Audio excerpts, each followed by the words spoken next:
Jangan lupa like, komen, dan subscribe channel YouTube TVRI Bengkulu dan nyalakan lonceng notifikasinya.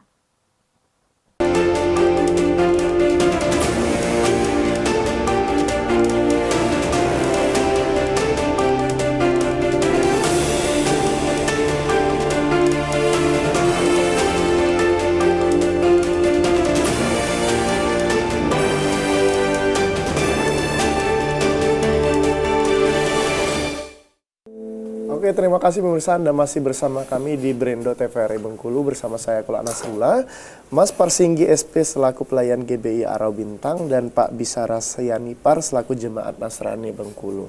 Dengan tema kita pada hari ini yaitu makna Natal. Tadi sempat terputus gitu kan Mas, bahwa tanggal 25 dan masih ada mungkin tradisi sampai ke tanggal 1 gitu kan. Boleh dilanjutkan lagi Mas Parsinggi gitu kan. Boleh juga mungkin untuk menjelaskan juga rangkaian ibadah yang dilakukan seperti apa. Boleh. Baik. Nah, jadi di bulan Desember ini sebenarnya perayaan itu bukan cuma di tanggal 25. Tapi gereja-gereja sudah mulai merayakannya dari tanggal 1. Dari tanggal 1. Iya, dari tanggal 1.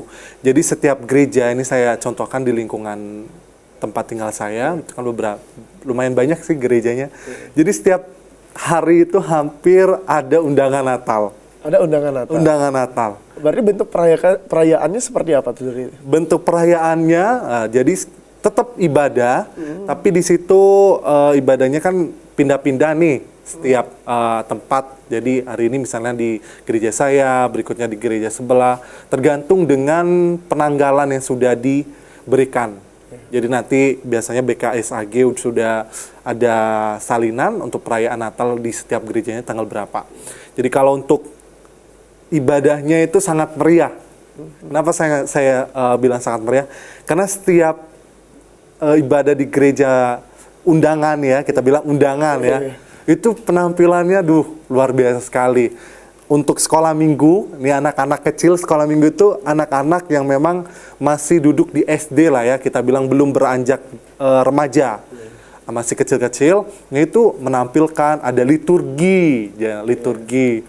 Jadi liturgi itu pembacaan dari firman Tuhan, itu diambil dari Alkitab dan kemudian dihafalkan, ini kadang dihafalkan ya, dihafalkan kemudian nanti dibacakan satu persatu oleh anak-anak sekolah minggu. Ada juga tari-tarian, persembahan, ada juga kor nih, kor. Artinya persiapannya juga masih matang ya. Gitu jadi kan? Persiapannya itu bukan hari H, gitu kan? tapi sekitar udah misalnya bulan 8 tuh ya, bulan Agustus, itu udah persiapan. Udah dibagikan tuh teks untuk kornya, lagunya. Dan lagunya itu bukan lagu yang lama, tapi lagu yang baru. Ada yang memang lagunya lama sih, tapi dimodif. Ada dibuat keroncong, ada dangdutan, terus nanti kostumnya juga beda, ada yang ngentrik. Jadi istilahnya untuk menghibur. Untuk hibur sebagai bentuk dari sukacita kita.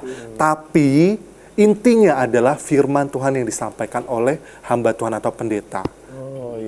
Jadi rangkaiannya itu cuman hanya sebagai penghibur atau bentuk dari sukacita perayaan. Tapi intinya adalah berita Natal atau berita sukacita itu firman Tuhan yang disampaikan pada saat ibadah itu. Kayaknya orang bilang kalau seandainya Natal datang, berita sukacita telah datang. Artinya berita gembira juga. Berita gembira untuk umat yang merayakan juga Benar gitu. Dan kalau Pak Abi sendiri apa nih yang dirasakan mungkin Natal tahun ini yang mungkin membedakan mungkin dari Natal-Natal sebelumnya? Kalau Natal tahun ini kita bisa lebih ini ya, ketemu sama keluarga. Oh iya. Kalau Natal sebelum-sebelumnya, 3 tahun sebelumnya kan COVID kita. COVID, oh iya. Kita online. Terbatas ya, dan iya, online. ibadahnya online seperti itu. Jadi lebih momen untuk kumpul kembali ya? Ya, kan? momen untuk kumpul kembali juga kan dibatasi dengan yang namanya persyaratan-persyaratan ya.